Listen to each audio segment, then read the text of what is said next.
Hello everybody, Cody here from Venomous Wargaming, and today I'll be discussing my tactical analysis of the Hedonites of Slaanesh based off of my own observations from my experiences playing them in a local tournament, as well as playing several competitive practice matches with them.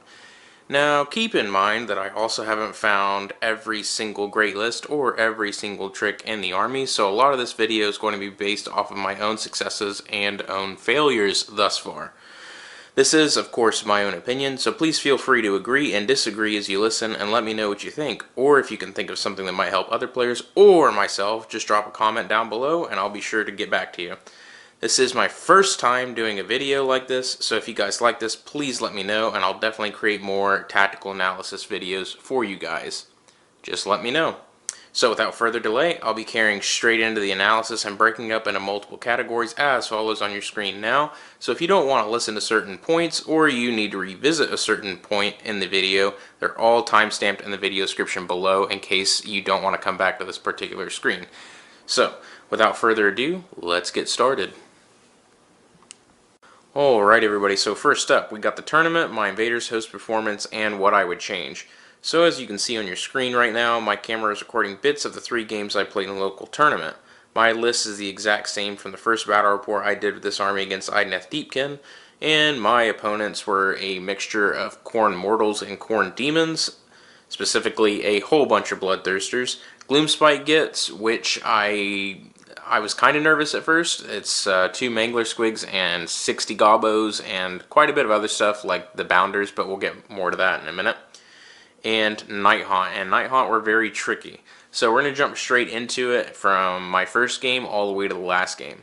So playing against Khorne was a almost completely new experience for me, and I honestly thought I knew what to expect from a Council of Blood, or whatever you call that battalion, and I was dead wrong. So, Ed is my opponent in this particular battle, and Ed is the same guy in a previous battle report that brought his Maggot Cannon of Nurgle against my Flesh Eater Courts when the Flesh Eater Courts Battle Tome first debuted. So, Ed does a lot of research on this, and Ed is a very good player. And, needless to say, I was not expecting what Ed was bringing to the table. The mission being Duality of Death had us both deploy a majority of our armies almost at a 45-degree angle of each other, as neither of us wanted to soak in a Greater Demon squad too early and get alpha striked. So, I know on camera this may look a little weird. I'm really not sure how well this video is even coming out. So, we're all going to go through this together. So, I deployed Shalaxi Hellbane and my general on the left-hand side of the battlefield and 2 10-strong units of Demonettes on the right with a Keeper of Secrets to try and hopefully bait out a Bloodthirster to then pick him off and slay him. Ed finished deploying first. Ed had the first turn as per his choice. Moving into the first turn of the game and the official start of everything, Ed gets the first turn after he finished deploying first, and he elects to go first, and he pretty much just moved up the board a little bit, nothing too crazy. And his little bait trick worked really well on me because I didn't really understand the rules of the new Khorne Battle Tome, and so me being selfish and eaten up in my own pride, I decided to just charge in and see what I could do. Because I like learning through practical application. If you tell me something, I may not even remember it, but I like physically being able to see it, understand it, all that stuff. So, needless to say, that happened quite a bit. So, basically what happened with that is I charged my Keeper on the right-hand side with those 2 10-man units of Demonettes straight in on turn 1. I slaughtered the ever-living crap out of the Blood Reavers, but because I did not understand or know about the rules behind the Bloodthirsters and all their command abilities and all that stuff, I was just too ignorant to even ask. They piled in, and I got absolutely wrecked on that side of the board, and that scared me bad. So basically, the rest of the first game was me going very hard with my other Keeper of Secrets and Shalaxi and a 30-man unit of Demonettes, all on the left-hand side of the board, running in. And on turn 1, I also took that objective, so that helped me out quite a bit. I slaughtered all the Blood Reavers there pretty much in one go, and the game pretty much was at a stalemate the entire time. Fortunately, on the left side of the board, I murdered every Blood Reaver, and by the end of the game, I barely claimed victory by summoning a unit, which was a Epitome of Slaanesh, or a Contorted Epitome, excuse me. I do believe that's what I summoned. And I basically was able to pull the game back in my favor by using my last remaining Keeper of Secrets to charge in, and it made Ed consider charging in too and piling in with his other Bloodthirsters, and they did. He got off the objective. That allowed me to get ahead just a bit by points on Duality of Death, and that ended up winning me the game. What I would have changed is a huge recommendation I make to you guys is be sure to always ask your opponent for rules and ask them any question you may have. There is no such thing as a stupid question. Now, every shot not taken is a shot missed in my book. So if you guys have any questions about an army, please ask your opponent. Don't be stupid like me, because I paid a severe price for it and I almost lost. Now, Khorne is very powerful. I'll get into more of that as we go later on in the video. This battle was very, very, very tough for me. And overall, I would say the MVP was definitely Shalaxi. So with Shalaxi, this is my first time ever really getting to use her against heroes, and she actually did do pretty good, even though majority of the battle she was slaughtering Blood Reavers, which I know that's not exactly too great of an achievement to boast, but it is what it is. So that was the first game. It really wasn't too exciting. After that very first turn of combat between Bloodthirsters versus Keeper of Secrets and Shalaxi and Keepers of Secrets versus Blood Reavers, the battle kind of came to a very, almost a stalemate-ish kind of atmosphere. So we're going to jump straight into the second game, and I'm going to show you guys how I did against Gloomspite Gitz and discuss that. Now we're moving into my second game, which was against Gloomspite Gitz. So Derek is my opponent. He's never been in a battle report, but I do know him personally in real life. Derek is really cool. So against Gloomspite Gitz, I've only fought them a couple times, and that was with Lars. And Lars doesn't play them very hard. He plays them for fun. So I didn't get too much of a chance to grasp like the super cheesy rules on them, if there were any. I still don't really know, to be honest. But with the Gloomspite Gitz in the second game, it was a much better game than my first one. So I deployed Shalaxi and a Keeper in the middle with 30 Demonettes this time. Changed up my deployment pattern a little bit. My Contorted Epitome and 10 Demonettes deployed on the far left, and a Keeper with 10 Demonettes on the right. I allowed the Goblins to go first, and Gloomspite obviously decided to go first because I kind of volunteered them to. And both of his Mangler Squigs did something unexpected and leapt straight out into the middle of the board. It was at this point that I realized Shalaxi was just within 12 inches after they rolled very high on their movement. This somewhat worried me, but because one of them was, either one or both of them were loon bosses on Mangler Squigs, I was not too concerned because heroes can be potentially slaughtered by Shalaxi, especially if I roll that 2+ on Locus of Diversion. But it still worried me because if I were to roll a 1, Mangler Squigs can beat you up pretty bad. So after they jumped out into the middle, they both decided to make an immediate charge. One failed, but the other one, who was my opponent's general, managed to reach Shalaxi Hellbane, but was immediately caught off guard by Locus of Diversion like I just mentioned. So thankfully I managed to roll a 2+ and make him to fight last.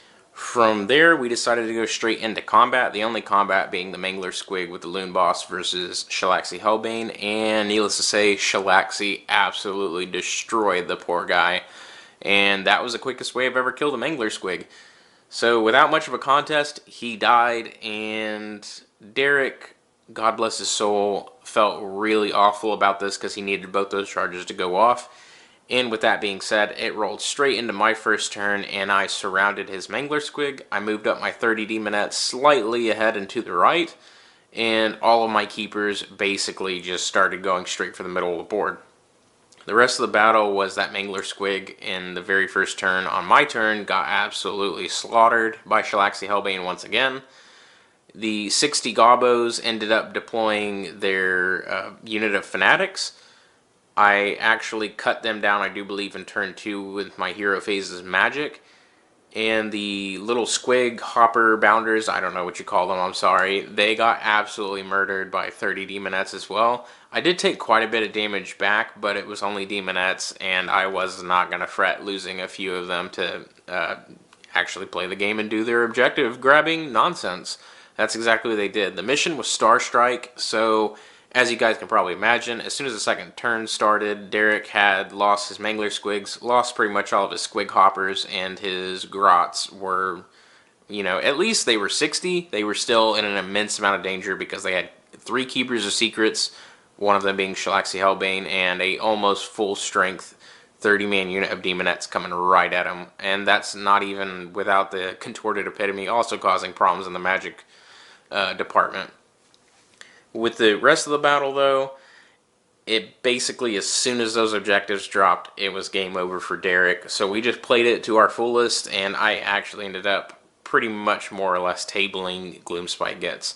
So I'll talk about this army as well with Khorne in just a few minutes. I don't want to dwell too much here because I'm trying to give you guys a tactical analysis and cover my performance so far. So we'll get to the juicy bits here in just a moment, and we're going to move straight into Nighthaunt. Alrighty, so here we are in my 3rd game against Nighthaunt. So Nighthaunt is being commanded by a friend of mine named Casey. I had never played Casey before until now, and I've only played Nighthaunt I think twice in my life so far, so I was not even too sure about their rules also, so I was kind of learning on the fly here, even though I did make sure to ask Casey about everything. So, I'm going to say right now, my 3rd game was plagued by absolutely horrible rules for me, like rolling double ones in a row for Locus of Diversion, and then my Contorted Epitome also failing to roll for Horrible Fascination and Locus of Diversion. That was not going well for me. So the mission being Total Commitment, and overall I did well at the start. I devoured 2 large units of Spirit Host and eliminated quite a few Casey's Grimghast Reapers. This was with Shalaxi Hellbane and another Keeper of Secrets. I did keep 1 Keeper of Secrets back, and this is because of my boneheaded choice from my list in the previous battle report, is that I made 2 Keepers of Secrets generals, and then my 3rd general was my Contorted Epitome. To be honest, I should not have done that, and I'll talk about my new list to counter that in just a minute. Unfortunately, I didn't get the double turn after that first turn, which would have been brutal and probably would have sealed my victory. And this is where things start to go downhill very rapidly. Even though I did manage to do a lot of damage after failing on my rolls, I also did take quite a bit of damage. So like I said, I did not get the double turn, and Chain Ghast almost immediately overwhelmed Shalaxi Hellbane. I think she went up against 30 of them, and she just got whittled down little by little and ended up dying, unfortunately. It also didn't help that I think I rolled 12 4-up saves, and I made 1 of them. So there's that. And Lady Olinder, also managed to cause 12 mortal wounds in the hero phase to the other Keeper of Secrets, and pretty much immediately sniped her out of the board, and that was devastating to me.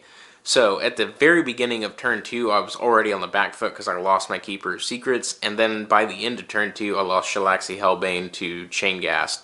So I was pretty much put on my back foot and then kicked in the chest almost immediately as a follow-up. So I was pretty hurt at this point, and I was seriously doubting that I was going to be able to win. Even though I was immediately rocked by this, though, I still managed to pull it together, and I summoned another Keeper of Secrets almost immediately, as well as 2 Infernal Rapturesses, and I took the fight back to Nighthaunt yet again. But due to time, which was only 2 hours, we had to call the game, I believe, at the bottom of turn 3. And overall, because of my horrible rolls, Casey did manage to get a win over me. But looking back at it, if I would have made a couple of changes and to my list like I'm going to discuss here in just a moment, I would have done a lot better. So without further ado, I'm going to jump into a big recap about what I would change about my list and talk about my performance in the tournament as a whole and discuss all 3 of the armies I faced against. So, as a recap, all 3 of these games had led me into the new list that I have designed, thanks in part to Oliver in my channel's Discord. I do believe his name is Rob Nelson over on Facebook, that's if he hasn't changed it. And he helps a lot in my Discord with my list. He talks to me and all the other Discord users all the time, and I just want to say thank you so much for helping me with come up with this new list. So basically what I want to say about my 3 games is that against Khorne, the whole Bloodthirster thing they got going on in that battalion of theirs that's new is pretty devastating. The Skull Altar with all their prayers is pretty nasty, as well as their new not endless spells, which is very strange to consider for Khorne. But I had a very hard time trying to learn against that on the fly, and I really regret not asking questions. So basically how the Bloodthirsters really worked is that Bloodthirsters are capable of getting whittled down pretty quickly. The problem was whenever you get 2 or 3 Bloodthirsters in a room with you, you're going to have a really bad time. So when my Keepers of Secrets were able to fight the Bloodthirsters on their terms, I would absolutely eviscerate them. But when I was caught out of position and kind of just allowed them to get swallowed up into a Bloodthirster 2 or 3 way, it did not go my way at all. So what I would recommend against Khorne is be sure, like I said earlier, to always ask your opponents about rules. And with Khorne, watch out for Bloodthirsters. If you guys can get out of line of sight of certain abilities, that'd be even better. However, I do know that some of their prayers do not require line of sight, which is very nasty. That's why I warned about that. Now with Blood Boil, I do believe, if I remember correctly, Ed did roll very well, and that also caused quite a bit of damage. But overall, the first game wasn't that bad if you really think about it, if I would have changed my deployment, the way I ran my stuff, and if I would have been a little bit smarter. The game would have been much better. Now my second game against Gloomspite Gitz, I don't think I could have really improved that much more. Sorry to say that. If you guys are Gloomspite Gitz fans, that game was not for you guys. So with a game 3 though, with Nighthaunt, I just want to say that Casey is a very good player. I did have some terrible rolls, but I think the one thing I would have changed is if I could have, I would have used the list I have now against Casey in that battle, and I would have done phenomenally better. Reason being is I'm going to jump straight into that right now, actually. Now, if you guys would like to see this fabled new list of mine, it's actually coming out right alongside this video, my latest battle report against Grand Host and Nagash, and it performs remarkably better than this current list that is seen in this video. So my new list, it's still 2 Keepers of Secrets plus Shalaxi Hellbane, can't speak sometimes, and then I have the Contorted Epitome and the Infernal Rapturess. In that list, I have Shalaxi Hellbane as the general, followed by the Contorted Epitome and the Infernal Rapturess. I took out 30 Demonettes, and I made 2 minimum strength units of Demonettes and 1 of Hellstriders to grab objectives if they survive. That's a general idea, at least. And it went very well. I also took in the Mesmerizing Mirror for added shenanigans, and if you guys want to hear about that, stay tuned. If you guys want to just jump straight over and see how that army list performed, go ahead and pause this. I don't have a problem with it. Jump straight over to the other video. And we're going to jump straight into the pros and cons of the army, and now I'm going to get into the meat and potatoes of this video and discuss what is good, what is bad about this army, and give you guys a tactical analysis of the entire battle tome. So, get ready. Here we go. So, starting off with the pros and cons of this army, I'm going to go ahead and start with the pros because I like starting off with good things first. That's like waking up in the morning and you would like to be stroked on the face before being punched in it instead. If you guys would like to be woken up by being punched in the face, you know, that's on you, but I don't like that way. So we're going to go straight into the pros of this army. If you guys are brand new to Hedonites of Slaanesh, then listen closely. If you guys are veterans, you guys can probably skip this part, to be honest. But if you like hearing the angelic and butchered sound of my voice, then let's do this. So, starting off with the pros of the Hedonites of Slaanesh, I will say that we're extremely fast. So pretty much the entire army that's not infantry has a 14-inch movement characteristic, or 12, I think, for Fiends. And everything that is infantry has at least a 6-inch movement, and most of them can run and charge, if not all of them, which is very good. A lot of people are still surprised that we run and charge a lot, but I think that's been a thing for quite a while, to be honest. The second pro I want to talk about is that this army is extremely disruptive to the enemy's combat phase potential through things like the Locus of Diversion and Horrible Fascination. If you guys don't know what the Locus of Diversion is, I talked about it earlier. Basically what it is at the end of the combat phase, if you have a Slaanesh Eye hero, actually I think it's a Slaanesh Demon hero, pretty sure, or Hedonite hero, I don't know, something like that. I don't have the battle tome on me, but anyways, what that does is you basically roll a dice and you get a +2 if it's a greater demon, and if you succeed on a roll of a 4 up, then you make that unit you pick within 6 inches to fight last in the complete combat phase, and that is devastating for a lot of people, especially when you do a list like mine, you have several greater demons. So, that being said though, you can fail that, even though it is obviously a big pro. It can be a con at a time, because if you guys get too sucked into that tunnel of, oh, I can totally rely on this, and then you fail it, you'll be screwed. Trust me, it's happened. So another pro I want to say is that you have access to Excess of Violence, which is arguably one of the better command abilities in this entire game, even though I would say that Feeding Frenzy from Flyover Intro is better. But still, Excessive Violence, it's hard to beat. It really is. It's still a nice command ability, and you guys should use it as much as possible on your Keepers of Secrets, if at all possible. Never pass up an opportunity to use it. We have very good spells in this army, specifically Hysterical Frenzy and Lash of Slaanesh are my two favorite spells. Even the smallest of units in this battle tome can still pose an insane threat, especially in the combat phase, to pretty much any enemy army that I've faced so far. Another pro is that we have extremely useful summoning and a pretty reliable way of getting that summoning. Some of the higher tier heroes can even go 1 versus 1 and win decisively against some of the best heroes and monsters in the entire game. Depravity points can lend you a huge helping hand even when the enemy has you on the ropes, which is very true. Now, with my personal opinion about a lot of heroes, if you take Shalaxi Hellbane for example, which a lot of you guys don't seem to like her, but I love her, you put her against a hero, she'll butcher him 9 times out of 10. If you don't get them that 1 out of 10 times, then you got Excessive Violence from a nearby Keeper of Secrets. Boom, you have a second retry. Now, if you still fail, then, you probably need a little bit of help. But that's besides the point.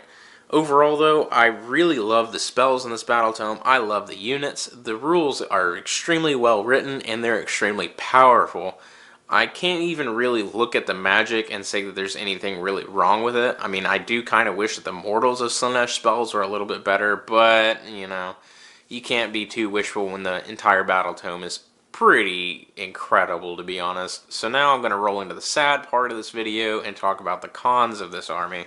Like I said, rolling straight into the cons of this army, the number one, and this is going to sting, is that Hedonites of Slaanesh have almost no survivability and rely upon hitting first and as hard as possible to keep your units alive. If you get punched, you are really going to feel it with this army. Unfortunately, with Keepers of Secrets especially, them only having a 4-up save, which if you give them a shield, they get a 6-up save after save, it still doesn't get you very, very far, unfortunately. So we require a lot of focus with the Locus of Diversion, a lot of help from spells, and then help from our command abilities, such as Excessive Violence, to truly get in there and mess with our opponent's army. With Hedonites, every time I've been hit, it's been fairly hard. I've lost Demonettes, like a whole 30 brick unit of Demonettes, quite a few times in about 2 combat phases. And that's what it is, though. I mean, I'd rather lose Demonettes than Keepers of Secrets, though. But that's just fact of the matter. We do not have survivability, so you guys gotta play smart sometimes. In fact, that was dumb to say. You should play smart all times. Number 2 con is that your best wizards are also your most combat-oriented.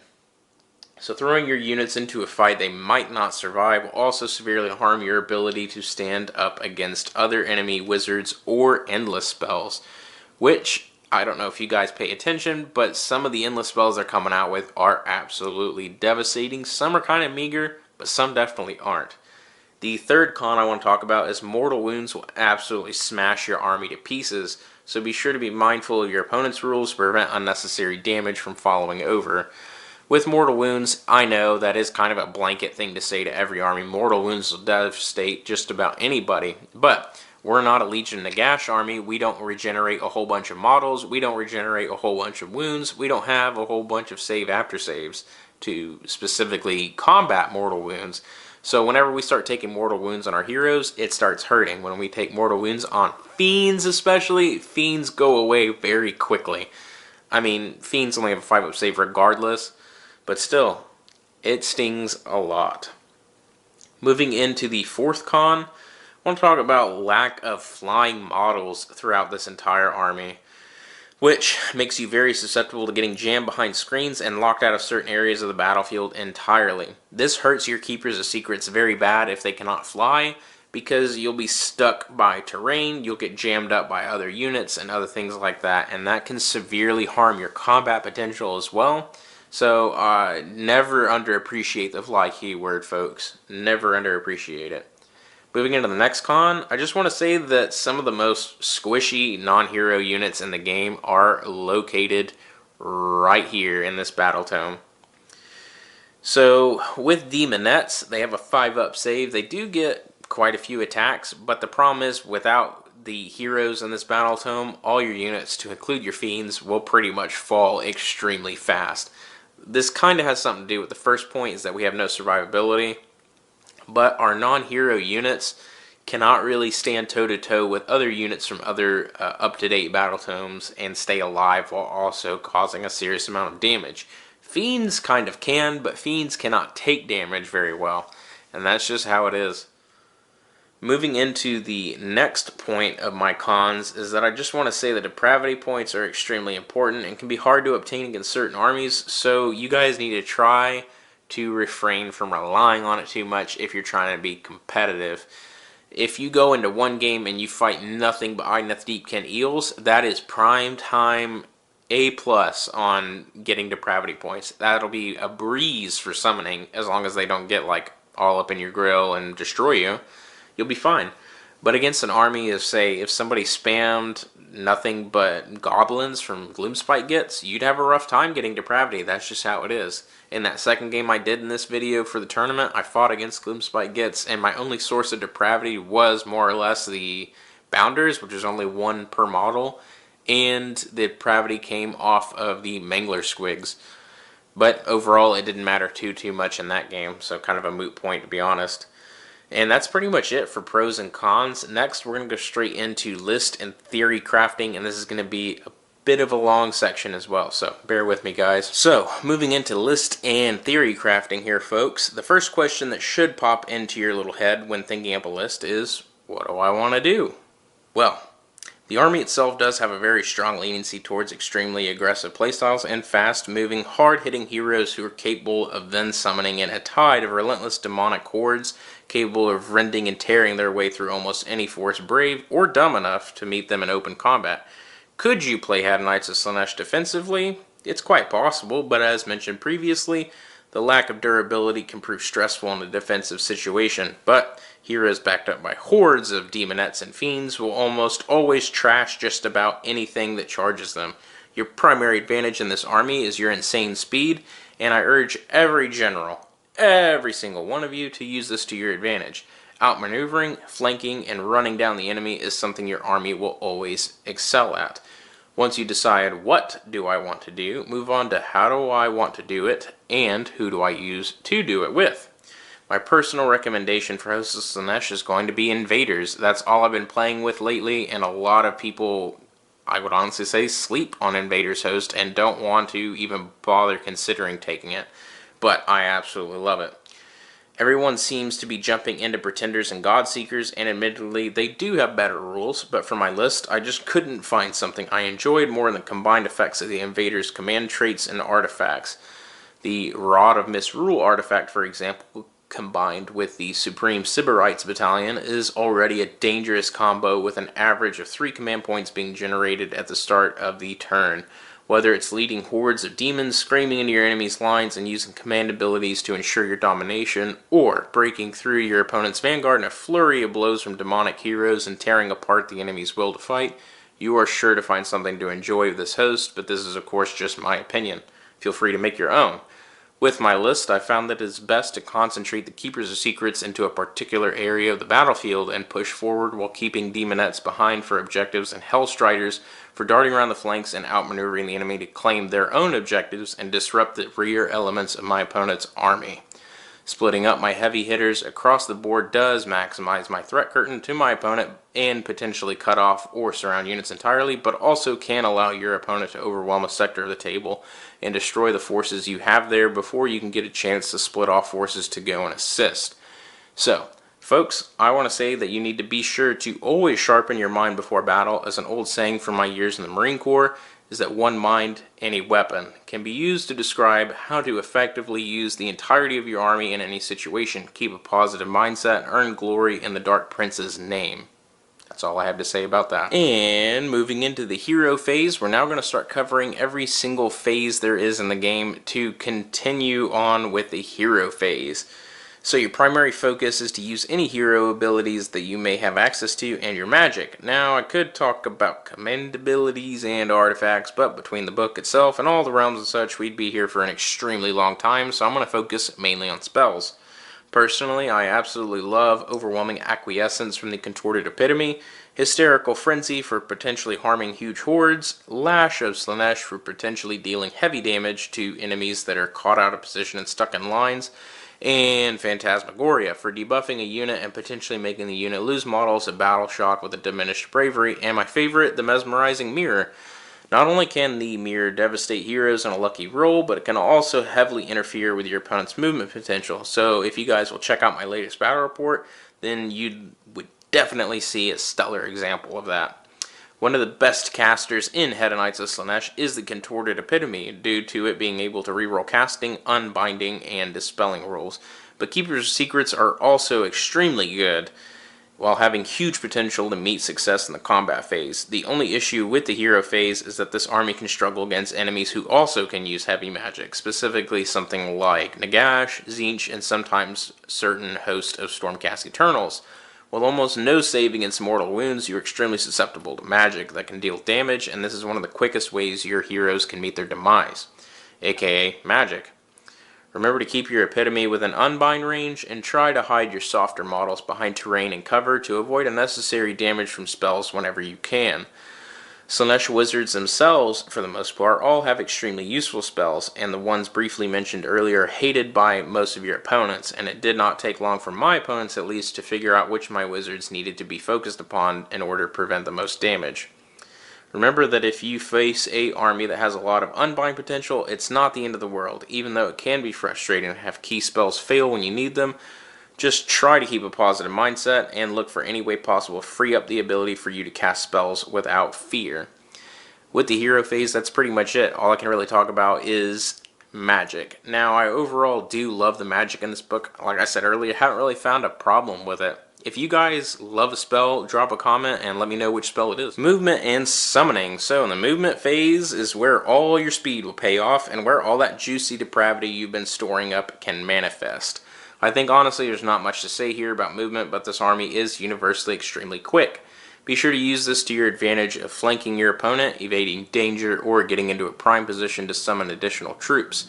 Depravity points are incredibly useful and are the bread and butter of this entire army. Depending on the amount generated, you can use this summoning to help you in almost any given situation.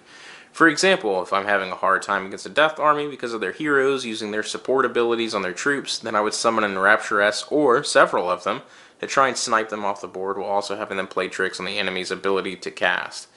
If you are up to a situation against 2 or more wound models, go ahead and summon a unit of fiends to get that tail action and wipe them out. If you need to grab an objective, call in some demonettes to sit on it. And if you get the chance to, I suggest you always summon a Keeper of Secrets to generate yourself even more depravity, because they are absolutely monstrous in everything they do. Don't forget that you can summon a wizard and you generate a spell when you do. So when you do summon a wizard, like I would say the Contorted Epitome should definitely be a wizard you summon if you want to summon a wizard, because they're amazing, and you get a spell lore spell on top of it. So feel free to choose one and go at it. Now if you guys want a greater demon lore spell, then you should probably summon a Keeper of Secrets. That's pretty much all there is to say about the movement phase. And with depravity, there's really not much more I can say about it. It is a pretty, laid out there system. It's just one chart. So we're going to jump straight into shooting phase, even though it's almost non-existent. Now, shooting phase.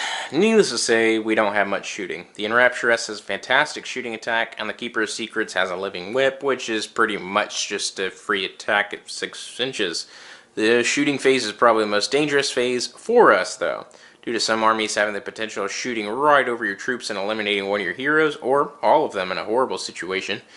Here is where you rely heavily on using cover and terrain to your advantage, and making use of your speed and summoning to try and shut down the ranged threats before they can do too much damage. Things like cannons, Kurnoth Hunters, Iron Blasters, and Amardai Reavers could deal an immense amount of damage to Hedonites of Slaanesh, so be sure to keep up with the enemy's rules and keep track of their threat range to better protect your own units. That's it for the shooting phase. Moving into the charge phase now, here's where the real shenanigans roll in for this army. Basically, charge the enemy, let your heroes use Locus of Diversion as much as possible to force an enemy unit to fight last in the combat phase, and mop them up. Be careful, though, not to overcommit your heroes to combat, as they can always be overwhelmed, and always back them up with other units when possible. If you're going to receive a lot of charges, play defensively, maybe use the Mesmerizing Mirror if you guys do pay the points for it, and other screens, and your heroes to absorb and mitigate the enemy's advance and then fight back. Overall, Hedonites and Slaanesh have a lot of options at your disposal to help get into combat, so just use what you find to fit your playstyle best, and just roll with it. That's pretty much it for the charge phase. You got your Locus of Diversion that's going to happen in your charge phase, and that's going to be very, very key if you guys do want to use that a lot, which I recommend you do.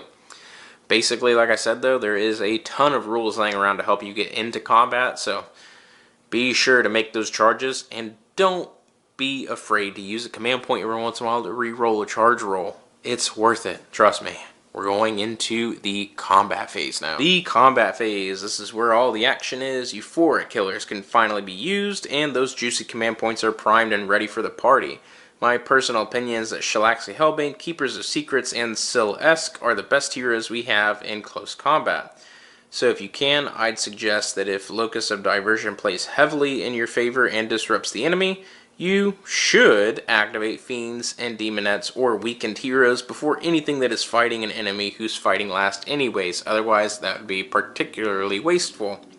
Fiends and Demonettes, however, cannot tank damage of any kind, so it is always priority 1 that you have them fight at the fullest strength possible when you can, otherwise it's wasted points and wasted attacks.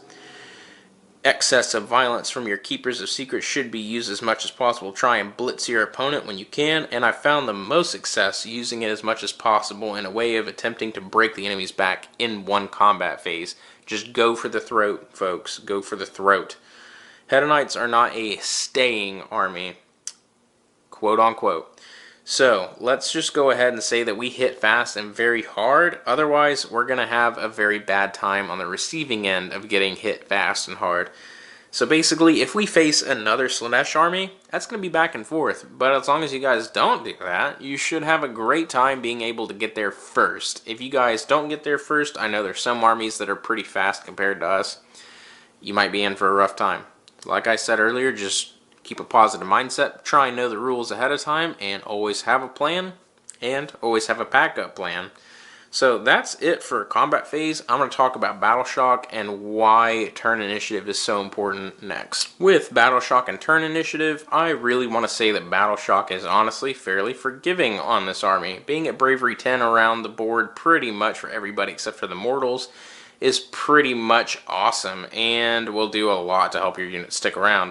Battleshock for units of Demonettes could even be potentially useful, as if they have their banner bearers still alive, you can potentially gain models, which is interesting. Turn initiative is always as important, though, as Battleshock. Now, with Battleshock, though, I want to just do a quick reminder that the Mortals, as mentioned, specifically the Hellflayers, Hellstriders, do suffer a lot from Battleshock, so try and prepare for that ahead of time. Now, moving back to turn initiative, all I really want to say is that you need to carefully consider your options here. Turn initiative is always important, as it can break any army with a double turn. Keep in mind that sometimes executing an immediate additional turn may be out of your favor. Sometimes it is better to go second. If you go second, remember that you also get priority in moving the first Endless spell. So you can keep that Mesmerizing Mirror screwing with your opponents, or turn their own Endless spells back at them to really help you out. Remember that banking on double turns for this army can be very stressful and very dangerous, being that exposing your army in any anticipating manner could easily blow up in your face if you fail to win the roll-off. What I mean by that, and I'll slow it real down here, is that I do not like having to play in such a manner that I risk it for the biscuit and hope I get an immediate double turn to follow up that turn. Playing that style is very aggressive. If you guys want to play that way, go for it. I personally don't like playing that way, because if it fails, my whole plan just hits the dirt, and so does the army, needless to say. That's pretty much it. So, with that being said though, I'm going to jump straight over and just freely talk about the army as I wish. So, bear with me here. Alrighty guys, so moving on to War Scrolls, I want to take a quick step back and go over this, let you guys know what I think you guys should and should not take, and give you guys my opinion on what I think is good and not good. So starting off with War Scrolls, War Scroll Battalions are the first up. So every major battle tome that's been released, and I'd say the last year and a half, seems to have a grand battalion. That's what I like to call it. It basically includes every battalion you have in the book, at least somewhat, into one grand scheme of things. So Hedonite Host is that battalion. I recommend just looking past it. It's not important. It's not going to come into use unless you guys are playing a big game, and if you guys do try to fit that into 2,000 points, it's probably not going to work very well. So Supreme Sybarites, Epicurean Revelers, and Secret Cavalcade are the other battalions that are in this book.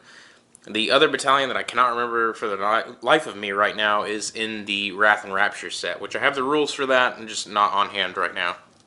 With Supreme Sybarites, that is a battalion I've been using the most. I absolutely love it. It's very simple. It's just 3 to 6 Chaos Slaanesh heroes. At the start of your hero phase, you roll a dice, and if the roll is equal to or less than the number of heroes, you get a single command point. Pretty nice. I use it all the time. It's always nice to have more command points saved up, especially in the way I play my list.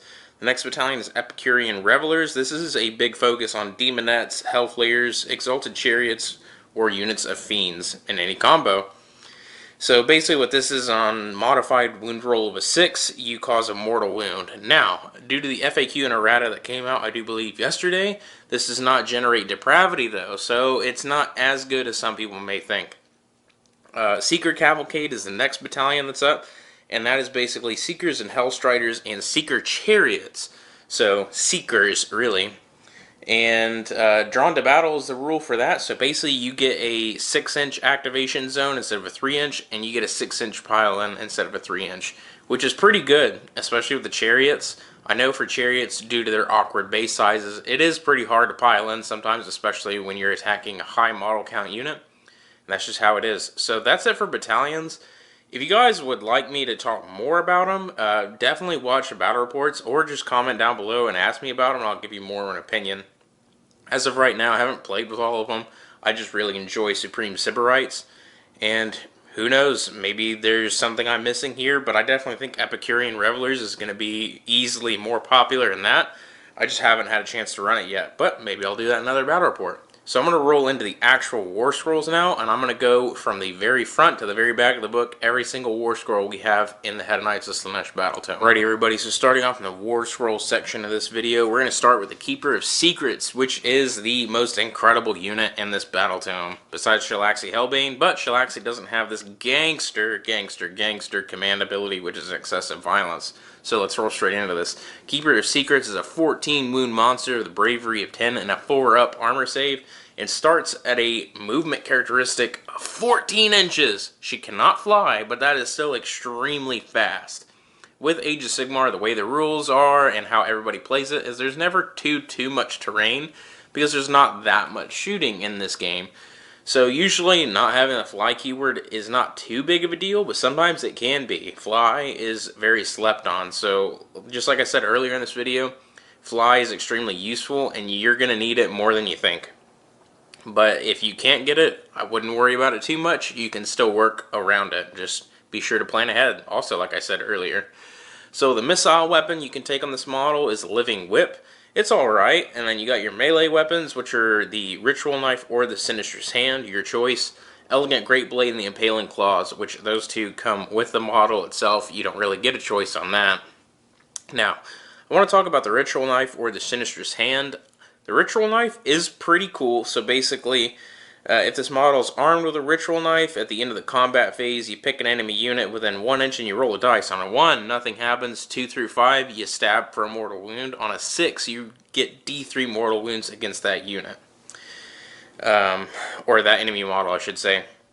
And that's pretty cool if you want to like snipe out somebody real quick, maybe snipe out a banner bearer or something like that. That's alright. However, I'm going to go ahead and recommend the Sinister's Hand. As you all should know after I described depravity, and you guys all should know by now anyways if you watch the battle reports and you know anything about Slaanesh, is that with depravity points, you get those if your heroes lose wounds. The Sinister's Hand allows you to heal at the end of the combat phase if you slay enemy models. So, Kind of common sense here that the longer you stay alive in battle and you're able to regenerate and heal, the more wounds you're able to lose and get more depravity without actually dying. That's a very nice thing, and that's why I'm going to go ahead and recommend that. Now, moving into the Living Whip, I want to go back and touch on that. So it is alright. If the model is armed with a Living Whip at the start of combat phase, if there's an enemy monster within 6 inches, you roll a dice, and on a 3+, you pick an enemy monster that has a melee weapon, and you subtract 1 from the hit rolls, of that monster's melee weapon that you choose. Only 1, though, so it's not too great, but it also is pretty good at certain key points of a battle. If you get charged by an Abhorrent Ghoul King on a Terrorgeist, I would definitely use the Living Whip on his maw on the Terrorgeist. Otherwise, that's going to hurt real bad. So every little bit helps. That's really the Living Whip. Other than that, it is a 6-shot missile weapon that hits on a 3, wounds on a 3, and it's only rend 1 damage. So not too effective as a missile weapon, but it is pretty effective for going up against monsters, if you guys are going to go up against a monster list. However, I would still take a Sinister's Hand pretty much every day of the week. Now, you can also take a Shining Aegis, or Aegis, I'm really not sure how to pronounce that, I barely even speak English. So, if the model is armed with a shield, pretty much, you get a 6-up save after save. However, this is more or less just a death save. I don't find it to be that useful. If you're going to take mortal wounds, you're basically giving up certain parts of your war gear to take this shield to risk rolling a 6 to negate it. It's not too big of a deal. Really won't make that much big of a difference in my personal opinion. If you guys disagree, it's up to you. But personally, I don't want to bother with it. So the Sinister's Hand, I'm going to just keep recommending that all day, every day. So with the actual rules, though, for the Keeper of Secrets, this is where it gets fun. So you have Dark Temptations, so basically you tempt an enemy hero in the combat phase, and you can basically hurt them for D3 mortal wounds if they refuse your temptation, and if they accept your temptation, they do get a +1 to hit you, which sometimes is an awful idea, but sometimes it's not such a bad idea. If there's a hero that's just out of reach of you, or you don't want to bother wasting attacks on him, go ahead and throw Dark Temptation on him. So honestly, my recommendation would be, let's see here. Try to imagine your Keeper of Secrets is surrounded. There's an enemy hero within 3 inches, but that hero is out of range of his own melee weapon to strike you. Go ahead and offer him a Dark Temptation. If he accepts, cool. If he doesn't accept, well, he takes D3 mortal wounds. Win-win. If he does accept, though, he should not be able to hit you if you measure correctly and you plan it out correctly. So there's no harm, no foul in there. He accepts, blah, blah, blah. Turn goes by. If he's still alive at the end of the next combat phase, I do believe, or the next turn, forget the wording on it specifically, but you roll a dice, and I believe on a 4-up, that model dies. On a 1 through 3, though, nothing happens. So overall, Dark Temptations is a pretty funny rule. You can kill any hero with this. They are slain. So if you charge into Morathi, or Morathi charges into you, offer her a Dark Temptation. Now, I'm going to say the Daughters of Cain player would be an oddball to accept, but if they refuse, it's D3 damage, and hey, you know, it is what it is. Take anything you can get. With the other ability, though, is Delicate Precision, so basically unmodified wound rolls of 6s for Keepers of Secrets cause that many mortal wounds equal to the damage characteristic of the melee weapon they're currently attacking with. So with like the Impaling Claws, she starts at a damage characteristic of 5. If you roll a 6 to wound, that's 5 mortal wounds. And that is insane because I've rolled double 6s so many times and that's 10 mortal wounds. Absolute madman when that goes on. That's pretty much it for her individual rules.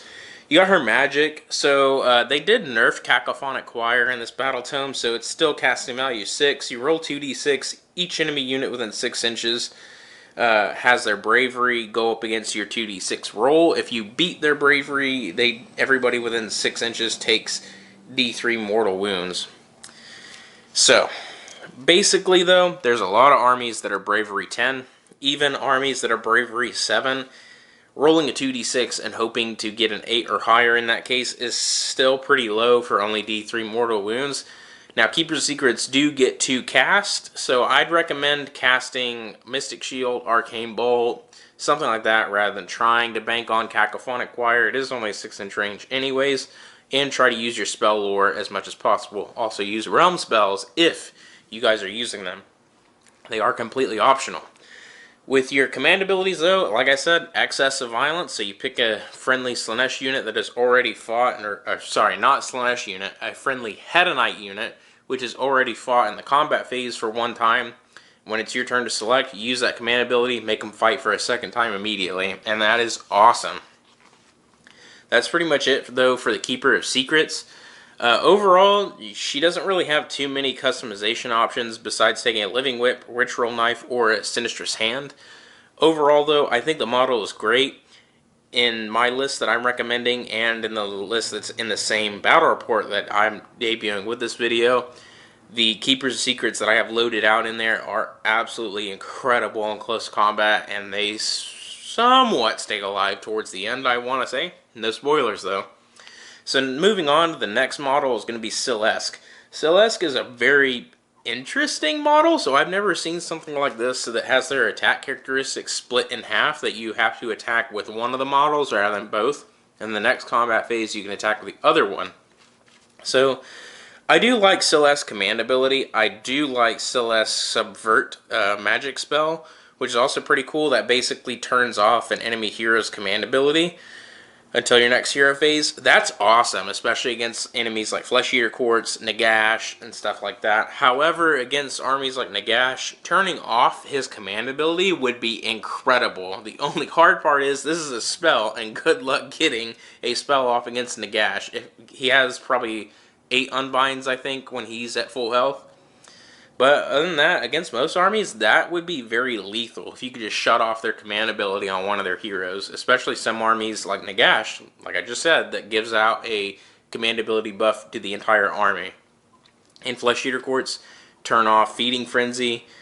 With Idneth Deepkin, if you cast this on turn 3 on a Kaelin King, you can turn off their ability to buff their attacks. That is insane. So that is the biggest thing about Slaanesh. That's what makes the model very worth it. Now, Syl himself has the Axe of Dominion. Esk, she has the Scourging Whip. So, with the Axe of Dominion, it's 4 attacks, 2-inch range, 4s to hit, 3s to wound, -2 on the rend, and D3 damage apiece. Pretty beefy. He's kind of pretty much more or less a Demon Prince. He does have the Deadly Symbiosis rule, which is what I said, is that their attacks are actually split in half. So, both Syl and Esk do not attack in the same combat phase. They have to be split. Also, due to the new FAQ and errata, Syl and Esk cannot both fight whenever you use excessive violence on them. It's either one or the other. So it's very interesting how that works. However, Syl and Esk are both lithe and swift, so as they run together, you can run and still charge. So I'd recommend always attacking with the Axe of Dominion on Syl, because 4 attacks, 4s to hit, 3s to wound is pretty hard to beat. Even though, yeah, Scourging Whip is 8 attacks, 3s to hit, 4s to wound, I still would prefer the -2 rend and D3 damage over -1 rend and 1 damage all day, every day. That's pretty much it for Slaanesh. There's really not too much going on here else with the model. I have not used Slaanesh yet. I really want to. I love the model. I think it's a beautiful model. So real quick, retouching on their core rules, actually, I totally forgot, is that they have a wound characteristic of 9, a movement characteristic of 8 inches, 4-up save, and a bravery of 10. So Slaanesh is more or less just a Demon Prince, but a very interesting looking one at that. Moving on to Shalaxi Hellbane, easily one of my favorite heroes in this game. So, Shalaxi Hellbane herself is the Monarch of the Hunt. So basically what she does is she hunts down enemy heroes. She has a movement characteristic, same exact thing as a Keeper of Secrets. So 14 inches, 14 wounds, 4-up save with a bravery of 10. She has the Soul Piercer Spear as her primary weapon along with her Impaling Claws, and she can carry a Living Whip. So with the whip, same thing as the Keeper of Secrets. I'm not even going to bother retouching on that. Melee weapons are Soul Piercer and Impaling Claws. Soul Piercer is a 1-attack weapon, which I know sucks, but it is 2s to hit, and unwounded she is 2s to wound. Horrendous 3, and it's D6 damage, and it's 6 damage against heroes if you choose to make it so. That is at the start of the combat phase. You have to select an enemy hero to make that happen, which, why wouldn't you? So I'm going to real quick say that do not forget to use your abilities on Shalaxi Hellbane, because I have forgot a couple times, and that really bites me. So be sure to know your rules ahead of time and always have a plan. There's also a huge thunderstorm going on in the background right now, so apologies. But anyways, for Shalaxi Hellbane, she has the Cloak of Constriction, which gives her a +1 to her saves against enemy heroes that target her, and she also has Delicate Precision, just like a regular Keeper of Secrets. She has a upgraded version of Dark Temptations, but this is Irresistible Challenge.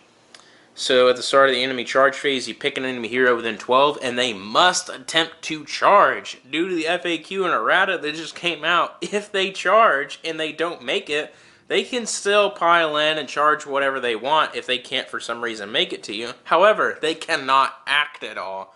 So your opponent would be kind of unwise to charge if they can't make it, and charge them anyways into something else, because then they just stand there, and hey, free attacks against an enemy hero. But that's not such a bad thing. I mean, whatever.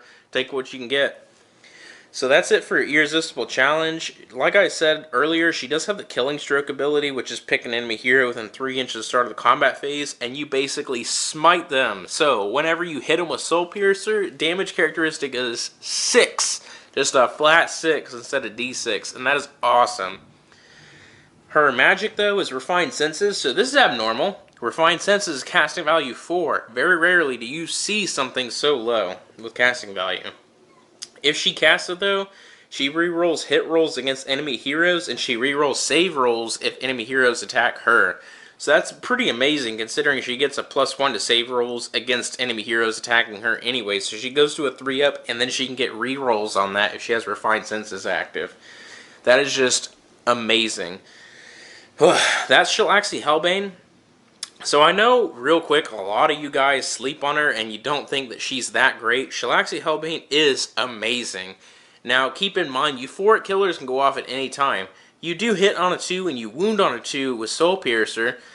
So, surprise your opponent, roll a 6 to hit, get 2 hits with Soul Piercer, and blam, deal 12 damage to an enemy hero if you so want to. It does happen. It has happened for me. I've even dealt 12 mortal wounds with her melee weapon before from Soul Piercer. Just from that. 2 attacks, double 6s to wound. I rolled like a madman. That's just how it happens, though. So I'd really recommend you guys at least consider Shalaxi. Don't sleep on her too much. She's a lot of fun to play. And that's really all I got to say about her. So next up, we're going to roll straight into the Contorted Epitome. Next up, we got the Contorted Epitome. So, it is a 12-inch move characteristic with 7 wounds, 5-up save, 10 bravery, pretty much across the board. I'm just going to ignore saying bravery from now on, guys. So, the Contorted Epitome has Ravaging Claws and Coiled Tentacles as melee attacks. Basically, what the Epitome is, though, is a big mirror with 2 Heralds of Slaanesh that just drag it around on big metal tentacle things. So, the abilities are as follows. It's got Gift of Power, Swallow Energy, Horrible Fascination, and it has a spell called Overwhelming Acquiescence. So, the Gift of Power is you get to reroll Casting, Unbinding, and Dispelling rolls. This is arguably the best thing you got for a wizard in the book, because you also have access to 2 spells and 2 unbinds. Being able to reroll is awesome, especially if you want to cast an endless spell. Contorted Epitome is worth it. The Contorted Epitome is worth more than a Herald of Slaanesh, because, I mean, to be honest, it's 2 Heralds of Slaanesh on it. But it's way better than any other caster you can do right now, because you get 2 spells and you can re-roll your results. That's awesome. You can't beat it. Always recommend taking a Contorted Epitome. It is amazing. And if you don't want to pay points for one, just summon one. Why not? Swallow Energy is the next rule. You can roll a dice each time you allocate a mortal wound, and on a 2+, you just swallow the mortal wound and nothing happens. That is awesome. So, only against mortal wounds, though. Horrible Fascination is the next rule she's got for the Contorted Epitome. So, basically, what Horrible Fascination is it's the same exact thing as the Locus of Diversion. However, it's at the start of the combat phase. So you can use a Locus of Diversion from Contorted Epitome on a unit, and if you fail, then at the start of the combat phase, you can try and use Horrible Fascination on them as well. Nothing in the rule says you can't do both. And if you do succeed on both, nothing happens. They kind of cancel out, and you just only one of them applies, so it is kind of wasteful. So in a best situation, looks a diversion one enemy unit, and if you get charged by a second one, or there is a second one within 6 inches, use Horrible Fascination on them, and boom, you're in business. That's basically how Horrible Fascination works, though, is it's the same exact thing as Locus of Diversion. With her magic, though, the spell is really good. This is one of my favorites. So Overwhelming Acquiescence is a 24-inch cast that if you do succeed, you pick D3 enemy units that is visible to the Contorted Epitome, and you can reroll hit rolls of 1s against those models.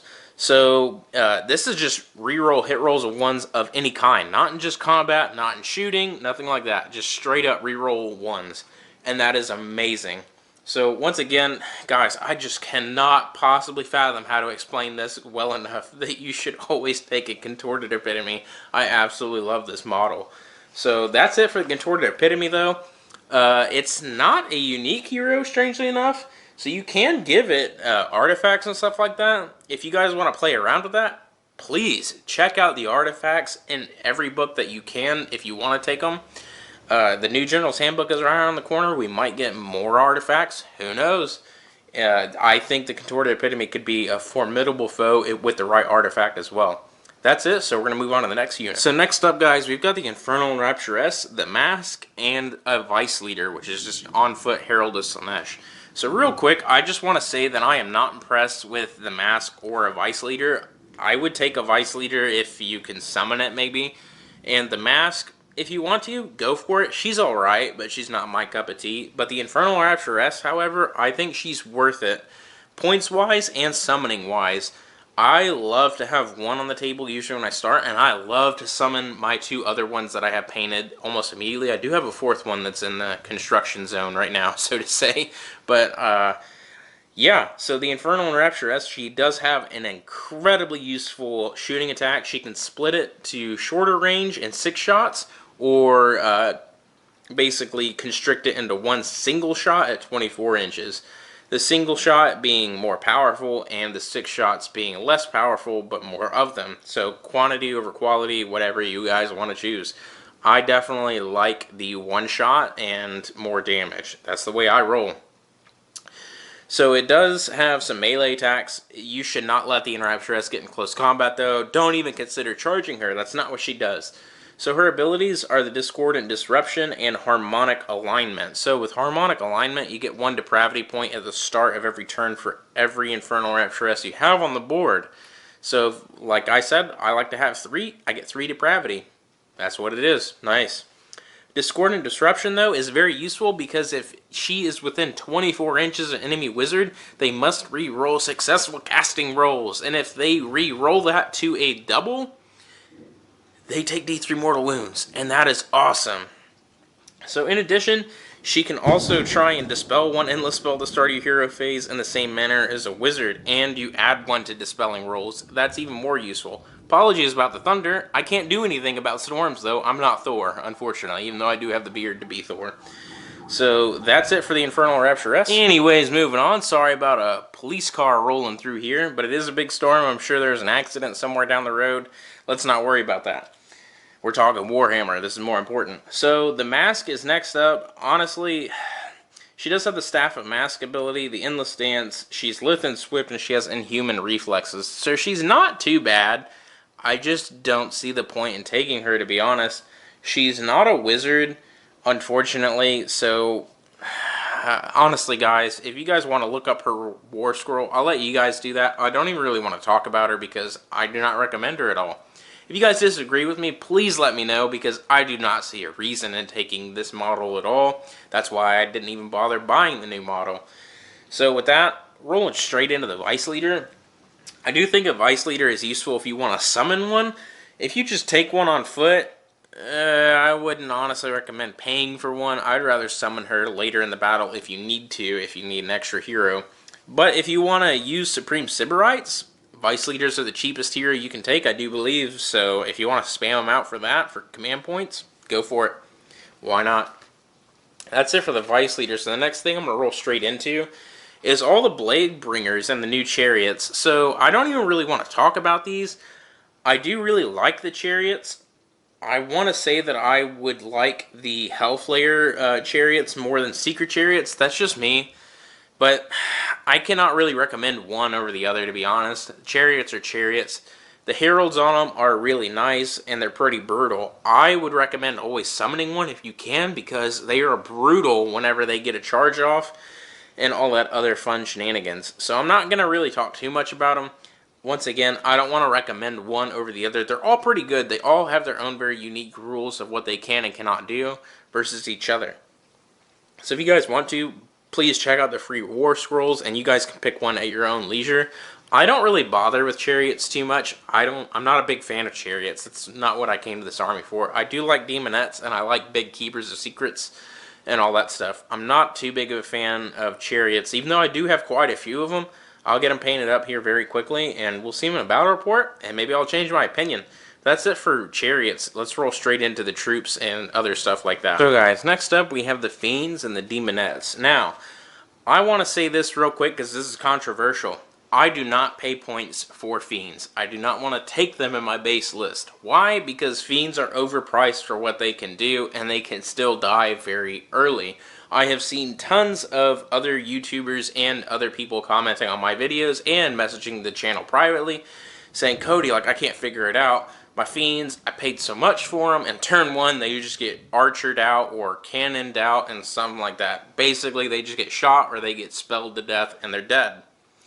So, I do understand. They are a 5-up save with 4 wounds apiece. They do not stick around at all. They don't even have a mortal wound saving capability, so once they do take damage, that's it. They're just gone. So they are very expensive. I'd recommend summoning them, though. The reason to summon is when you summon, you can place them within 12 inches of a friendly hero and just outside of 9 inches of an enemy unit. Execute a charge. If you don't get it, well, that's it. That's just how it is, folks. I'm sorry, but I would not personally pay points for them. Now, I do think, though, that fiends are an incredible unit. I just find it hard to keep a unit of 6 or 9 of them alive long enough to get them into charge range and get them into combat on turn 2 usually. Turn 1 with a 12-inch move characteristic is pretty difficult to get them into combat. But turn 2, you should be there. Unless you get pretty aggressively moved on turn 1, then somehow, you know, maybe the Dark Prince wills it and you're able to get a turn 1 charge. And maybe I'm wrong. Maybe I don't know what I'm talking about. But I like to think I do. So with fiends, once again, I wouldn't pay points for them. Don't even consider adding them to the list. But get them ready to be summoned, because fiends are incredible whenever you're able to get the jump on your opponent. If you summon them and they're 9 inches away from your enemy, they're going to be like, uh-oh, because fiends are brutal. Fiends will brutalize 1 wound models as well as 14 wound models. They'll tear apart anything they get into combat with if you roll decently. And I say decently because I mean it. You can roll average and still deal a lot of damage with fiends. That's it for fiends. We're going to roll straight into demonettes. Alright everybody, moving into demonettes. I want to say real quick that, as my experience has told me firsthand, that with demonettes, you either pay for a minimum strength unit of 10, or you go all in and you take 30 of them. There is no in between. Now, I see lots of you saying that we should take 20. The problem with taking 20 is if you lose just 1, then you lose the ability for euphoric killers to cause 2 hits on a roll of a 6 instead of just an additional hit, which is amazing. That's why I take 30 when I can. However, if you can't fit 30 in a unit for whatever reason, points, or you don't have them, I wouldn't even bother taking them at max strength. Just take a unit of 10 and put your points elsewhere into endless spells, heroes, take fiends maybe, or chariots. But demonettes, they die fairly quickly, and here's why. They have a 6-inch move characteristic, a 5-up save, 10 bravery, wound is 1. So they do have pretty solid melee attack, 4s and 4s, rend 1/1 damage, and they get a boatload of attacks being at 2 each.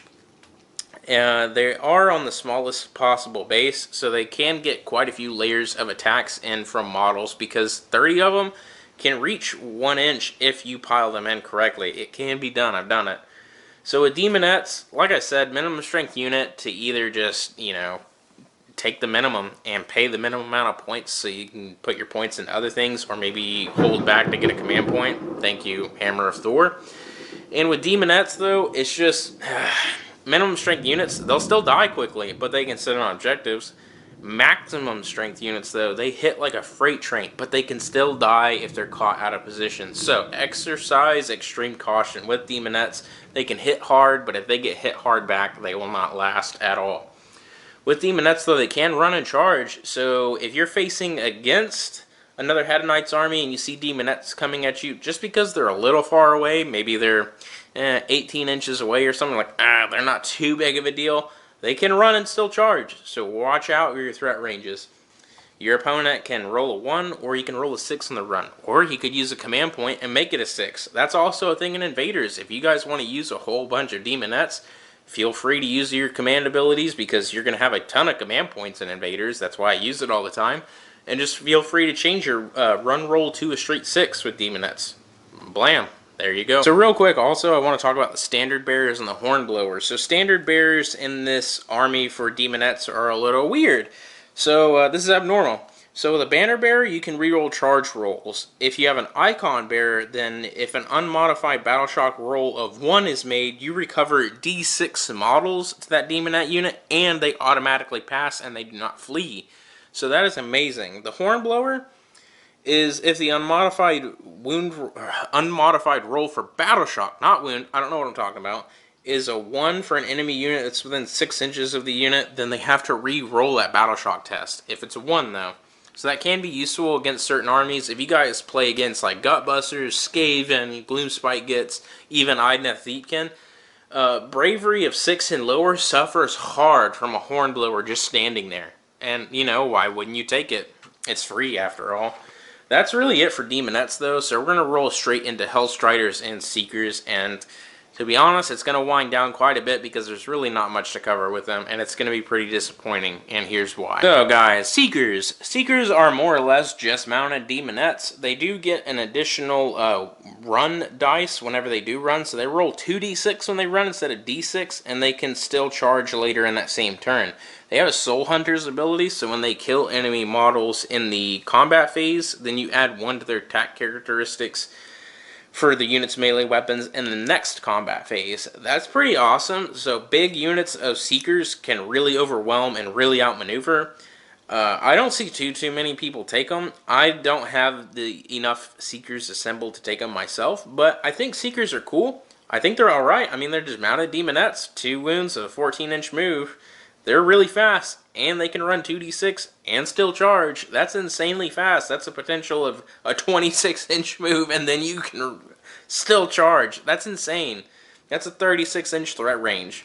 Now, granted, you know, I'm really, banking on rolling some serious heretical-style rolls and some 6s with some dice there for running, but that is what it is. So with Hellstriders, though, this is where it gets disappointing. Hellstriders got nerfed pretty bad.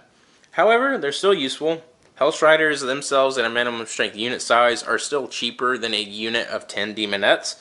So I take Hellstriders now instead of a unit of 10 demonettes because Hellstriders are fast. Granted, their bravery is only 6, so they can still die pretty easily to that alone. They have a 4-up save at 2 wounds, 14-inch move. Now, with Hellstriders, like I said, they're useful for skirting around the edge of the board and grabbing objectives. Hellstriders, though, are still not too bad in close combat. They can still deal in, alright amount of damage, I would say. But I'd recommend Hellstriders. I've seen a lot of you guys on the Hedonites of Slaanesh Facebook page saying, "Oh, Hellstriders suck. I don't see a point now. Blah, blah, blah." They're still alright. I know they did get nerfed. They lost their banner from old rules, which was amazing. That made a -1 to hit for everybody. I believe that was within 6 inches of them. That was awesome. But now that's not a thing anymore. But it is what it is. Hellstriders are still pretty alright. The abnormal thing now is that Hellstriders don't get to choose a weapon. Now they're 2 separate Warscrolls. So it's either Hellstriders with Claw Spears or Hellstriders with Hell Scourges, which are whips. So that is pretty much what it is. I'm not going to really recommend one over the other, even though, in my opinion, I love to go with Claw Spears. I don't like bothering with the whips. It is what it is, though. After I get a little bit more experience running Hellstriders, I'll let you guys know a little bit more as we go through the battle reports. But as of right now, I do find them to have a nice utility in the army, but that's about it. And with that being said, we're going to go straight into the endless spells, and I'm going to talk to you guys about my favorite thing in the whole book, and then some other things. Hey everybody, so for endless spells, we have the Dreadful Visage, the Wheels of Excruciation, and Mesmerizing Mirror. So real quick, with the Dreadful Visage, I'm just going to go in that same order I just said. So the Visage, it's alright. So basically, it's Flensing Tongues. It's a predatory endless spell, mind you. So it's Flensing Tongues are like whips that comes out of the spell's mouth and flenses the flesh from people. Basically, you roll 6 dice for an closest enemy unit within 6 inches, or other unit within 6 inches, really. And they suffer a mortal wound on each roll of a 4-up on 6 dice. So not too bad. They also subtract 1 from the bravery characteristic of non-Chaos Slaanesh units within 12 inches, and they add 1 to bravery of Chaos Slaanesh units within 12 inches. So if you have Immortals of Slaanesh army, go for it. Dreadful Visage might be pretty helpful. But, to be honest, I don't really mess with it. I don't think it's that great. I just choose to avoid it. Now, the Wheels of Excruciation are pretty much just the chariot wheels made manifest into a single spell. So basically what they do is when this model is set up, you can make an immediate move with it because it is also predatory and it has exquisite agony as a rule.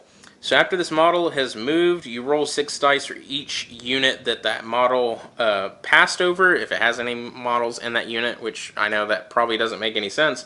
But that unit that suffers 1 mortal wound for each roll that is less than the unit's unmodified save characteristic. So it's a little weird, but the less armored you are, the more damage you'll take from it. However, I don't really recommend that. If there's something with low armor, you really shouldn't probably use an endless spell to try and butcher them. I know things like sequiturs and stuff like that, they're pretty hard to kill, and I would want an endless spell to do damage to them specifically, especially if I'm paying that many points for it.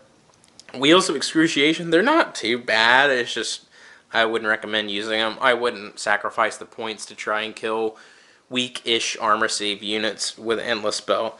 But that leads into the Mesmerizing Mirror. The Mesmerizing Mirror, though, is incredible. I love this endless spell. It's easily one of my most favorite endless spells in the entire game. So a lot of people don't really see the point in it, and I'm going to explain. So the Mesmerizing Mirror has the Irresistible Lure, Gaze Not into Its Depths rules. So with Irresistible Lure, if a unit starts a move within 12 inches of this model, it suffers D3 mortal wounds unless it finishes the move closer to this model than it was before the move was even made.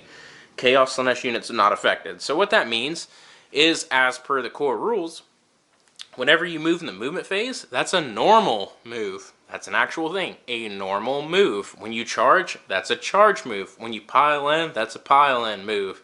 So, the Mesmerizing Mirror can hurt the enemy in the movement phase, the charge phase, and the pile in phase. So, if you guys want to get real mathematical with it and try and figure out a way of how to maximize the damage capability of the Mesmerizing Mirror, you definitely can. I tried to, and it worked pretty well for me so far in the games that I've used it to practice in. I absolutely love the mirror too for its Gaze Not into Its Depths rule because it hurts heroes. What it does is you roll 6 dice for each hero within 6 inches of this model. Slaanesh units aren't affected. And for each 6, that hero suffers a number of mortal wounds equal to the number of 6s that were rolled for that hero. So it's basically mortal wounds squared. So in the battle report I did against Nagash, I rolled triple 6s, which meant 9 mortal wounds, and that was amazing. Even though he saved like half of them, it was still awesome. Against anything that's not Nagash, 9 mortal wounds on a hero would almost outright kill most of them unless they're on a monster. And that was amazing. I absolutely love the Mesmerizing Mirror, and it can still move. I do believe it only moves 6 inches when you do move it though, but it's still very nice to have that utility in your pocket. So definitely play around with it, guys. Like I said earlier in the video, be sure to look at the rules yourself, get your own opinion, and let me know what you guys think. I'm just trying to help you guys along the way of understanding the Battle Tome and taking what you want. I absolutely enjoy the Mesmerizing Mirror, and it's my favorite thing. But a lot of you may not enjoy it at all. You might not. But I really enjoy it. And that's really it for this part of this section of the video, so we're going to go ahead and start closing it up now. And like I said a million times throughout this video, please be sure to watch the battle report I did against Heath in Grand Host and Nagash versus Hedonites of Slaanesh, and you guys will see the Mesmerizing Mirror as well as a lot of the other rules I talked about earlier. So, that's about it. So, just freely talking about the Battle Tome now, all I really want to say is that the Hedonites of Slaanesh are by far one of my favorite armies so far. I'm having a great time playing with them. They're phenomenally fun, they've got great rules, and it's just all around a good time. Now, I know they've been getting a lot of flack lately. A lot of people hate the Locus of Diversion. They think it's busted and all that stuff. They hate excessive violence, but it is what it is. I mean, I don't write the rules, and I'm going to enjoy the rules for what I can. I love the army. I love the models. It's a lot of fun. I really love the spells, too. I think GW absolutely nailed the spells. And that's really all I had to say about the spells. There's really not much more I can say. So if you guys go and check out the new battle report I put out, I think I did a pretty good job of showing that list I was talking about, as well as showing off more of the army. I really want to say that I really do enjoy this army. I think they're great. If you guys are looking to get into this army, what I suggest is watch these battle reports, watch other YouTubers' battle reports, look up book reviews, watch this video over and over again. I don't know. Personal suggestion, I guess. And just come up with a plan of what you want to play and go from there. Now, I would obviously suggest the list I suggested if you want to smash someone's teeth in, but like I said at the very beginning of this video, I don't know every single list or every single playstyle. I haven't gotten the chance to use every single list possible or every single playstyle. So you guys don't have to use multiple keepers. I would love to run 90 demonettes if I had them. I only have 60 right now. You guys can run chariot armies. You guys can run mortal armies. I mean, you could run Archaon in this army if you want to, and that would be awesome. I would love to run Archaon in this army, but, it is what it is. I don't have Archaon, sadly. Maybe eventually I will. But this army is extremely fun. I'm having a great time with it. If you guys are doubtful about getting into this army, but you're interested at least somewhat, I would recommend definitely try it. I think it's a great amount of fun. They ain't going nowhere anytime soon. I mean, the Battle Tome just dropped. They're brand new. And I absolutely love the army. The new models it came out with are phenomenal. And I'm loving the rules so far. I have absolutely no complaints from a tactical perspective on this army. I just want to say that everybody needs to try and keep a positive mindset while you're playing with this army, because this army does have quite a bit of finesse. Like I said earlier, if you get hit, you're going to get hit pretty bad every time. We just don't have that staying power. But don't fret, it's okay. If you lose a hero in very early stages of the game, it's not over yet. As long as you have more heroes, you can summon. So always keep that positive mindset. Try and keep your energy in there, and let's just keep going with the battles. So that's pretty much it, guys.